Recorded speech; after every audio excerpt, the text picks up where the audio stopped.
वर्धा जिल्ह्यातील अजिनसरा या गावातील विदर्भाची पंढरी म्हणून ओळखल्या जाणारे तीर्थक्षेत्र श्री संत भोजाजी महाराज देवस्थानामध्ये दिवसांदिवस गर्दीच्या प्रमाणात झपाट्याने वाढ होत आहे। विदर्भातील व बाहेर राज्यातील सुद्धा पुरणपोळीचे स्वयंपाक घेऊन भावी भक्त, श्रद्धालू व नवस करणारे भावी भक्त दर रविवारी व बुधवारी पुरणपोळीचा स्वयंपाक घेऊन अजिनसरा येथे येतात। अनेक वर्षापासूनची परंपरा आज सुद्धा अजिनसरामध्ये कायम आहे।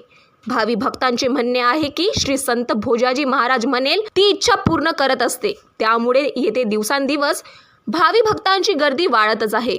रोज हजारो ग्रामस्थ बांधव मंदिरात दर्शनाकरता येतात। दर्शनासाठी रांगा लावाव्या लागतात। श्री संत भोजाजी महाराज अजिनसरा येथे जत्रेस समान रूप आले आहे। श्री संत भोजाजी महाराज देवस्थानाचे अध्यक्ष विजय परबत आहे व कमिटीमधील इतर लोक सुद्धा रात्रंदिवस मंदिरासाठी कष्ट करत असतात। दिवसेंदिवस या मंदिरामध्ये विकास कामे झपाट्याने होत आहे। प्रशासनाकडून अनेक निधी या मंदिराला प्राप्त झाले आहेत।